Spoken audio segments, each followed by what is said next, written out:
사마천 열전. 사마천은 궁영이라는 치욕을 견디며 아버지와의 약속을 지키며 역사가 됐다. 제작 축간속의 인생 이정표 제공. 기원전 145년 중국 한나라 시대 황하 유역의 작은 마을 용문에서 한 아이가 태어났습니다. 그의 이름은 사마천. 아버지 사마담은 황실의 역사를 기록하는 태사령이었습니다. 사마담 왈 아들아, 우리 집안은 대대로 역사를 기록해왔단다. 내가 태어난 날도 반드시 기억해야 할 날이 될 것이다.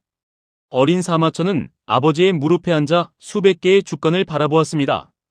그것이 훗날 역사상 가장 위대한 역사서를 쓴 사람의 첫 번째 수업이었습니다. 20살이 된 사마천은 붓을 내려놓고 신발끈을 묶었습니다. 책으로만 역사를 배우는 것으로는 부족하다고 느꼈기 때문입니다.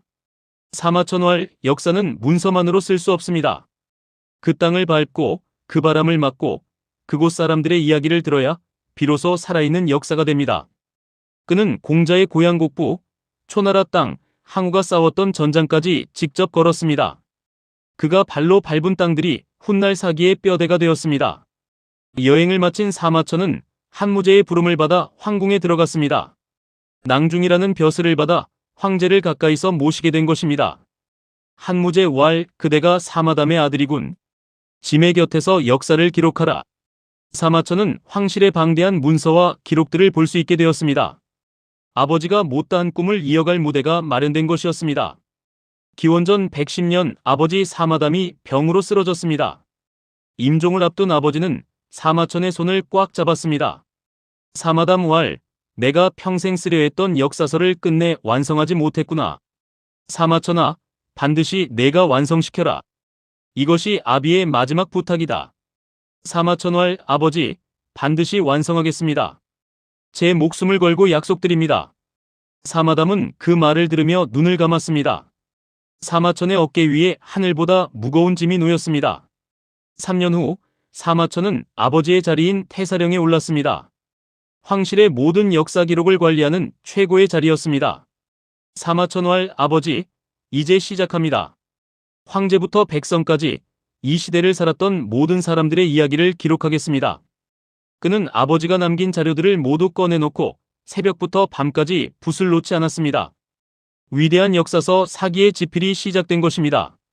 사마천의 붓은 누구도 두려워하지 않았습니다. 살아있는 황제 한무제조차 사실 그대로 기록했습니다. 사마천 왈 역사를 기록할 때 나는 황제도 두렵지 않습니다. 잘한 것은 잘했다고, 잘못한 것은 잘못했다고 써야만 진정한 역사가 됩니다. 이것이 훗날 역사가들이 사마천을 가장 위대하다고 부르는 이유였습니다. 그의 붓은 권력 앞에서도 굽히지 않았습니다. 사마천은 사기를 5부분으로 나누어 설계했습니다. 제왕의 역사를 담은 본기, 제후들의 역사세가, 영웅과 소인 모두의 이야기 열전, 연표를 담은 표 그리고 제도를 기록한 서였습니다.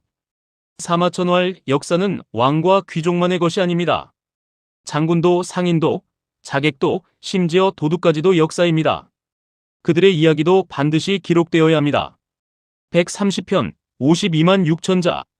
그것이 사마천이 평생을 바쳐 완성할 사기에 설계되었습니다. 사마천은 서고 밖으로 나와 밤하늘을 바라보았습니다. 아버지의 유언, 천하를 누볐던 발걸음, 황실의 수많은 기록들이 머릿속을 스쳐 지나갔습니다. 사마천 왈 하늘이 내게 이 임무를 주었다면 어떤 고난이 와도 완성해야 한다. 그것이 내 운명이다. 그는 아직 알지 못했습니다.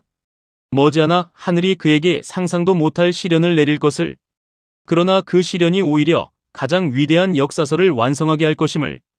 기원전 99년 한무제는 흉노정벌을 명령했습니다. 명장 이릉은 5,000명의 보병만을 이끌고 흉노 땅 깊숙이 들어갔습니다. 이릉왈 5,000으로 흉노 수만을 상대하겠습니다. 반드시 승리하고 돌아오겠습니다. 그러나 하늘은 이릉의 편이 아니었습니다. 흉노의 3만 기병이 사방에서 포위해왔습니다. 이릉의 부대는 열흘을 싸웠지만 결국 화살이 떨어지고 말았습니다. 이릉이 흉노에 항복했다는 소식이 황궁에 전해졌습니다. 한무제는 크게 분노했고 조정의 신하들은 앞다투어 이릉을 비난했습니다. 신하들 왈 이릉은 나라를 버린 배신자입니다. 그의 가족을 모두 처벌해야 합니다. 황제는 신하들의 말에 고개를 끄덕이려 했습니다. 그때 한 사람이 앞으로 나섰습니다. 바로 태사령 사마천이었습니다. 사마천왈, 폐하, 이름은 배신자가 아닙니다. 5천 보병으로 흉노 3만을 열흘이나 막아낸 것은 전례 없는 용맹함입니다. 화살이 떨어지고 지원군도 오지 않아 어쩔 수 없이 항복한 것입니다. 반드시 때를 기다려 나라에 보답할 것입니다. 조정이 쥐 죽은 듯 조용해졌습니다. 감히 황제의 뜻에 반하여 직언을 한 것입니다. 신하들은 사마천을 바라보며 속으로 혀를 찼습니다. 저 사람은 이제 끝이라고. 한무제는 크게 진노했습니다. 사마천은 즉시 체포되어 차가운 감옥에 던져졌습니다. 사마천왈 두려웠습니다. 하지만 거짓을 말하고 살아남는 것보다 진실을 말하고 죽는 것이 낫습니다. 감옥 안에서 사마천은 밤새 생각했습니다. 아버지의 유언, 절반도 완성하지 못한 사기, 그리고 앞으로 자신을 기다리는 운명을. 그에게는 이제 두 가지 선택만 남아 있었습니다.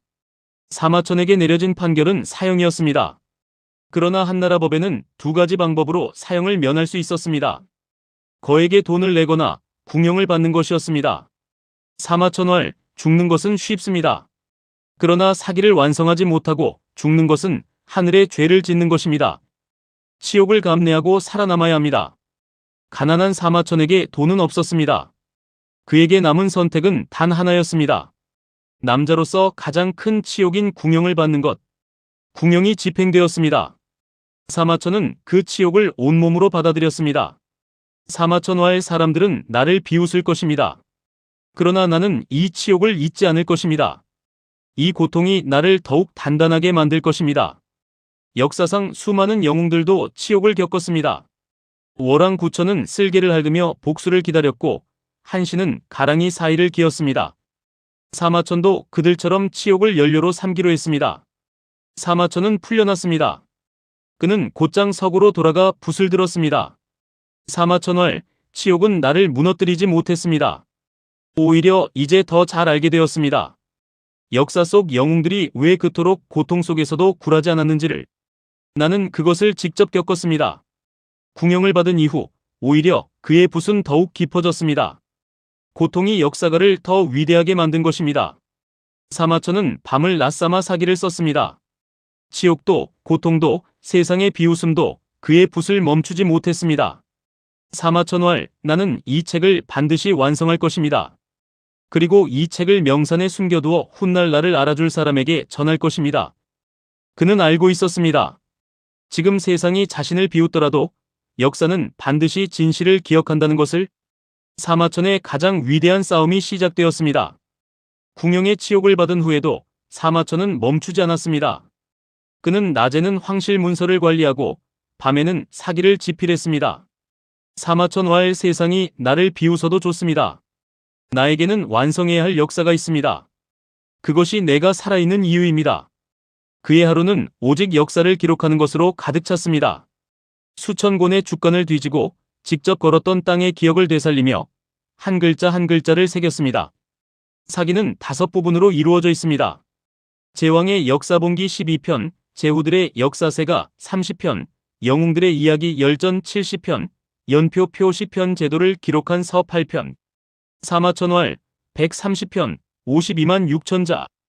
이것이 내가 평생을 바쳐 완성할 역사입니다. 황제부터 도둑까지 이 땅을 살았던 모든 사람의 이야기가 담길 것입니다. 그는 한 편 한 편을 완성할 때마다 주간 묶음을 정성스럽게 메어 놓았습니다. 탑이 조금씩 높아져 가듯 사기도 조금씩 완성되어 갔습니다. 사마천은 자신이 직접 만났던 사람들, 발로 걸었던 땅의 기억을 되살려 기록했습니다. 항우의 패기, 유방의 지혜, 한신의 인내, 형가의 결기가 그의 붓에서 살아 숨쉬었습니다. 사마천왈, 나는 이 인물들을 단순히 기록하지 않습니다. 그들이 왜 그런 선택을 했는지 그 마음속 깊은 곳까지 써야 합니다. 그래야 2000년 후의 사람들도 그들을 이해할 수 있습니다. 사마천의 붓은 단순한 기록이 아니었습니다. 그것은 역사 속 인물들에게 생명을 불어넣는 작업이었습니다. 사마천은 친구 이만에게 긴 편지를 썼습니다. 그 편지가 바로 역사에 길이 남는 보이만서입니다. 사마천왈, 나는 죽어야 마땅한 죄를 지었다고 생각하지 않습니다. 그러나 사기를 완성하지 못하고 죽는다면 그것이 진짜 죄입니다. 치욕을 참고 살아남은 것은 오직 이 책을 완성하기 위해서입니다. 이 편지는 단순한 편지가 아니었습니다. 사마천이 왜 치욕을 감내하며 살아남았는지 그 이유를 세상에 남긴 고백이었습니다.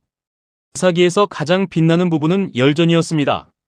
70편에 달하는 열전에는 황제만이 아닌 장군, 재상, 자객, 상인, 학자, 심지어 도둑까지 담겼습니다. 사마천화의 역사는 왕과 귀족만의 것이 아닙니다. 한 시대를 살았던 모든 사람들이 역사입니다. 이름 없는 사람들의 이야기도 반드시 기록되어야 합니다. 이것이 사마천의 위대함이었습니다. 역사에서 소외된 사람들을 처음으로 역사의 중심에 세운 것입니다. 그의 열전은 2000년이 지난 지금도 살아 숨쉬고 있습니다. 드디어 그날이 왔습니다. 사마천은 마지막 주간에 마지막 글자를 쓰고 붓을 내려놓았습니다. 사마천화의 아버지 완성했습니다. 130편 52만 6천자. 황제부터 도둑까지 이 땅을 살았던 모든 사람들의 이야기를 기록했습니다. 이제 편히 쉬십시오. 그는 아버지의 초상을 바라보며 조용히 눈물을 흘렸습니다. 치욕과 고통으로 점철된 긴 세월이 이 순간 모두 의미를 얻었습니다. 사마천은 완성된 사기를 함부로 세상에 내놓지 않았습니다. 황제를 사실대로 기록한 책이 세상에 나오면 어떤 위험이 닥칠지 알 수 없었기 때문입니다. 사마천활, 이 책을 보관해 두겠습니다. 훗날 나를 알아줄 사람이 나타나면 그때 이 책이 세상에 나올 것입니다. 그는 사기를 두 벌 만들었습니다. 하나는 황실에, 하나는 딸에게 맡겼습니다. 사기가 세상에 전해질 수 있었던 것은 바로 그 덕분이었습니다. 사마천의 사기는 그가 죽은 뒤에도 살아남았습니다. 황실에 보관된 사기는 후손들에 의해 세상에 전해졌고 2000년이 지난 지금도 읽히고 있습니다. 치욕을 받아들이고 살아남은 한 역사가의 선택이 인류 최고의 역사서를 탄생시킨 것입니다. 사마천화의 사람은 반드시 한번 죽습니다. 그 죽음이 태산보다 무겁기도 하고 깃털보다 가볍기도 합니다. 나는 태산처럼 무거운 삶을 살고 싶었습니다. 그의 삶은 끝났지만 그가 기록한 역사는 영원히 살아있습니다. 사마천이 세상을 떠난 뒤 그가 딸에게 맡긴 사기가 세상에 나왔습니다. 처음에는 황실 안에서만 조용히 읽혔습니다. 그러나 사기를 읽은 사람들은 하나같이 놀랐습니다. 이토록 생생하게, 이토록 솔직하게 역사를 기록한 책은 이전에 없었기 때문입니다. 사기는 입에서 입으로 전해지며 점차 세상 밖으로 퍼져나갔습니다. 한 역사가의 평생이 담긴 책이 드디어 빛을 보기 시작했습니다. 사기는 역대 황제들의 필독서가 되었습니다. 황제들은 사기에서 과거의 교훈을 찾고 나라를 다스리는 지혜를 구했습니다. 사마천이 그토록 두려워하지 않고 기록했던 황제들의 잘못이 오히려 후대 황제들에게 귀중한 거울이 된 것입니다. 진실을 기록한 역사가의 용기가 수백 년이 지나 세상을 바꾸고 있었습니다. 사기에서 수많은 고사성어가 탄생했습니다. 호화신상담, 토사구팽, 사면초가, 배수진, 문경지교. 우리가 지금도 쓰는 이 말들이 모두 사기에서 나왔습니다. 사마천활, 역사 속 인물들의 삶은 시대를 넘어 교훈이 됩니다. 그들의 이야기가 한마디 말로 압축되어 영원히 전해진다면 그것이 바로 역사의 힘입니다. 사마천이 기록한 인물들의 삶이 짧은 말 한마디에 담겨 2000년을 살아남은 것입니다. 사기는 중국에 머물지 않았습니다. 한반도와 일본으로 전해져 동아시아 전체의 역사관과 인생관을 바꾸었습니다. 우리나라 선비들도 사기를 읽으며 역사를 배우고 사람의 도리를 배웠습니다. 한 사람의 붓이 수천 킬로미터를 넘어 수천만 명의 생각을 바꾼 것입니다. 이것이 진정한 역사의 힘이었습니다. 사기가 2000년을 살아남은 이유는 단순한 역사 기록이 아니기 때문입니다. 그것은 인간의 이야기였습니다. 한신의 인내, 항우의 패기와 몰락, 월왕구천의 와신상담, 형가의 결기. 이 이야기들은 시대가 달라도 사람의 마음을 울립니다. 사마천화의 역사는 과거의 이야기가 아닙니다. 지금 이 순간을 살아가는 우리에게 어떻게 살아야 하는지를 가르쳐주는 거울입니다. 사마천의 이야기는 단순한 역사가의 이야기가 아닙니다. 극한의 치욕을 받아들이고 그 고통을 연료로 삼아 불멸의 업적을 남긴 한 인간의 이야기입니다. 그는 죽음보다 쉬운 길을 거부했습니다. 살아서 완성해야 할 사명이 있었기 때문입니다. 사마천활, 치욕은 나를 무너뜨리지 못했습니다. 오히려 역사 속 영웅들의 고통을 더 깊이 이해하게 해주었습니다. 나는 치욕 덕분에 더 위대한 역사가가 되었습니다. 지금으로부터 2000년 전 한 역사가가 치욕을 참으며 써내려간 책이 있습니다. 그 책은 지금도 전 세계에서 읽히고 있습니다. 사마천의 사기는 단순한 중국의 역사서가 아닙니다. 그것은 인간이 어떻게 살아야 하는가를 묻는 영원한 질문입니다. 그 질문은 2000년이 지난 지금도 유효합니다. 그리고 앞으로도 영원히 유효할 것입니다. 사마천은 말했습니다. 사람은 반드시 한번 죽는다고. 그 죽음이 태산보다 무거울 수도, 깃털보다 가벼울 수도 있다고. 그는 태산보다 무거운 삶을 살기 위해 깃털보다 가벼운 치욕을 감내했습니다. 그리고 그 선택이 2000년을 살아남은 불멸의 역사서를 탄생시켰습니다. 칼보다 강한 것이 부시요, 권력보다 강한 것이 진실입니다. 사마천의 삶이 그것을 증명했습니다. 사마천 편을 마칩니다. 함께 해주셔서 감사합니다. 사기를 완성한 후에도 사마천은 붓을 놓지 않았습니다. 노년이 되어 손이 떨렸지만 역사를 기록하는 손만큼은 흔들리지 않았습니다. 사마천왈, 내가 살아있는 한 기록은 계속되어야 합니다. 역사는 멈추지 않으니 역사가도 멈출 수 없습니다. 그는 죽는 날까지 붓을 손에서 놓지 않은 역사가였습니다. 사마천은 제자들을 불러 마지막 가르침을 전했습니다. 사마천왈, 역사를 기록할 때 절대로 두려워하지 마십시오. 권력 앞에서 붓을 굽히는 순간 그것은 역사가 아니라 거짓이 됩니다. 사마천왈, 그리고 기억하십시오. 역사는 왕의 것이 아닙니다. 이 땅을 살았던 모든 사람의 것입니다. 제자들은 고개를 숙이며 스승의 말을 마음 깊이 새겼습니다. 그 가르침은 이후 중국 역사학의 근본이 되었습니다. 사마천은 완성된 사기를 들고 아버지의 묘를 찾았습니다. 묘 앞에 무릎을 꿇고 주간을 올려놓으며 조용히 말했습니다. 사마천왈, 아버지, 약속을 지켰습니다. 아버지가 못다 하신 일을 제가 완성했습니다. 이제 편히 쉬십시오. 가을 낙엽이 떨어지는 묘지에서 노년의 사마천은 한참을 울었습니다. 평생의 짐을 내려놓은 사람의 눈물이었습니다. 사마천이 세상을 떠났습니다. 정확한 날짜는 알 수 없습니다. 그것조차 역사에 기록되지 않았습니다. 그러나 한 가지는 분명합니다. 그는 붓을 손에 쥔 채로 눈을 감았다는 것입니다. 치욕 속에서도 굴하지 않았고 고통 속에서도 멈추지 않았으며 두려움 없이 진실을 기록했던 한 역사가의 삶이 그렇게 마무리되었습니다. 사기는 수많은 위기를 넘겼습니다. 전쟁의 불길 속에서도, 왕조가 바뀌는 혼란 속에서도 누군가 반드시 사기를 품에 안고 달아났습니다. 사람들은 목숨을 걸고 이 책을 지켰습니다. 그것은 단순한 책이 아니라 인간의 진실이 담긴 보물이었기 때문입니다. 그렇게 사기는 2000년을 살아남았습니다. 사마천은 역사가들의 역사가로 불립니다. 그 후 중국에서 역사를 기록한 모든 역사가들은 사마천을 스승으로 삼았습니다. 반고, 사마광, 정초. 이름난 역사가들 모두 사마천의 방식을 본받아 역사를 기록했습니다. 사마천왈, 나는 그저 진실을 기록했을 뿐입니다. 그것이 역사가가 해야 할 유일한 일이기 때문입니다. 그 한마디가 2000년 중국 역사학의 기준이 되었습니다. 사마천은 지금도 우리에게 묻고 있습니다. 당신은 어떤 삶을 살고 있습니까? 치욕 앞에서 무너집니까? 아니면 그 치욕을 발판 삼아 일어납니까? 두려움 앞에서 진실을 외면합니까? 아니면 두려움을 무릅쓰고 진실을 말합니까? 사마천왈, 사람은 반드시 한번 죽습니다. 그 죽음이 태산보다 무겁기도 하고 깃털보다 가볍기도 합니다. 당신의 죽음은 어느 쪽입니까? 이 질문은 2000년 전이나 지금이나 똑같이 유효합니다. 사마천은 지금도 우리에게 묻고 있습니다. 당신은 어떤 삶을 살고 있습니까? 치욕 앞에서 무너집니까?